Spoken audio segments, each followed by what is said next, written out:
Hello everyone and welcome back to ICT channel. तो आज हम करने जा रहे हैं part 3 video of 45th day का सेशन। तो अगर आपने पार्ट 1 और पार्ट 2 वीडियोस नहीं देखी हैं तो पहले आप पार्ट 1 और पार्ट 2 की वीडियोस देखें, लिंक आपको डिस्क्रिप्शन बॉक्स में मिल जाएगा। और आज हम कंटिन्यू करेंगे वीडियो को पार्ट 3 के साथ। तो चैनल पे आप नए हैं तो सब्सक्राइब करें और बेल आइकन भी प्रेस कर दें, जिससे चैनल पे आने वाली सारी वीडियोस की नोटिफिकेशन आपको मिलती रहे। यह स्टूडेंट 10वीं क्लास में नहीं चल सकेगा। तो नहीं चल सकेगा 10वीं क्लास में, इसका मतलब है कि ये 10th क्लास में आगे कंटिन्यू नहीं कर पाएगा, या हो सकता है ये स्टूडेंट इतना वीक है कि ये 10वीं क्लास तक नहीं पहुंच पाएगा। इसको हम कैसे कहेंगे? This boy won't be able to get on in the 10th class. यानी 10th क्लास में जब ये पहुंचेगा तो उसमें वो पढ़ नहीं सकेगा। हो सकता है वो वीक हो सकता है पढ़ाई में वो कवर नहीं कर पा रहा है।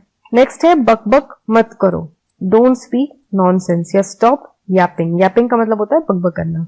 क्या हाजिरी लग गई है? Has the roll been called. तो रोल बीन कॉल्ड यानी रोल नंबर्स जो होते हैं, क्या वो बुला लिए गए? यानी टीचर्स जैसे रोल नंबर पुकारते हैं, रोल नंबर 1, रोल नंबर 2, तो यहाँ पे हमने उसकी बात की है, has the roll been called. गणित तो मेरे लिए हवा है। हवा है मतलब बहुत बड़ी चीज है, ऐसी है कि मुझे बहुत डरा देती है, मैं परेशान हो जाता हूँ। Mathematics is my बगबेयर। बगबेयर इसका ट्रांसलेशन हो गया। सारी कोशिशें असफल रही, all the efforts failed. Naren class का सबसे होशियार बालक है। Naren is the best boy in the class.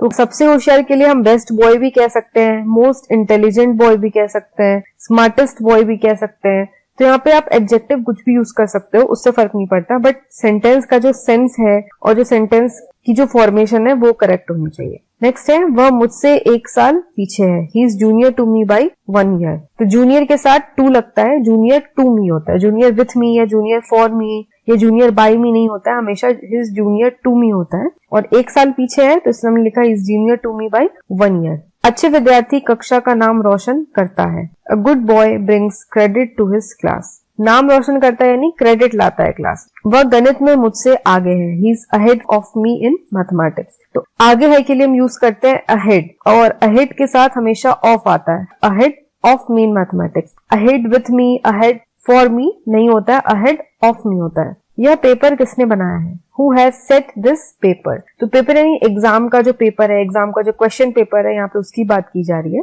तो पेपर किसने बनाया नहीं, पेपर किसने लिखा है या पेपर किसने प्रिपेयर किया है, इसके लिए हमने यूज किया है who has set this paper। School जाने का समय हो गया है। It is time for school। लड़का स्कूल नहीं आया। The boy did not come to school। लड़के ने कविता सुनाई। The boy recited a poem। तो यहाँ पे क्योंकि लड़का यूज हुआ इसलिए हम यहाँ पे the boy लिख रहे हैं। अगर यहाँ पे बच्चा या स्टूडेंट होता तो हम उसके अकॉर्डिंग हम यहाँ पे ट्रांसलेशन करते। क्या कोई फालतू कॉपी आपके पास है? Do you have a spare exercise book या नोटबुक। तो आगे ऊपर भी सेंटेंस में हमने देखा था कि फालतू या एक्स्ट्रा के लिए हम यूज करते हैं यहाँ पे स्पेयर वर्ड। तो स्पेयर पेंसिल या स्पेयर नोटबुक या स्पेयर एक्सरसाइज बुक यानी एक्स्ट्रा। हेडमास्टर ने मेरा जुर्माना माफ कर दिया। The headmaster exempted my fine. जुर्माना माफ कर दिया यानी एग्जेम्प्ट कर दिया, यानी पे करने की जरूरत नहीं है, उन्होंने माफी दे दी।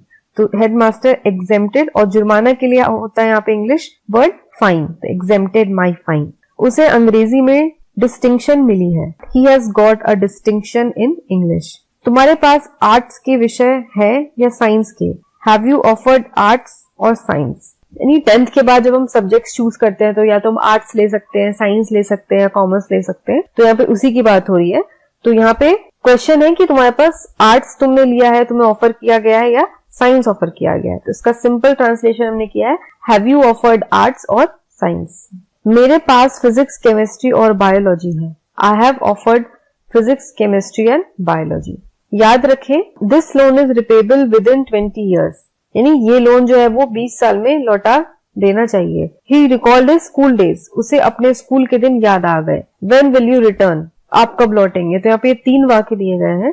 इन वाक्यों में रीपेबल जो है वो री प्लस पेबल से बना है, रिकॉल जो है वो री प्लस कॉल से बना है, और रिटर्न जो है वो री प्लस टर्न से बना है। तो री 3 शब्दों के प्रारंभ में है और री का अर्थ है वापस।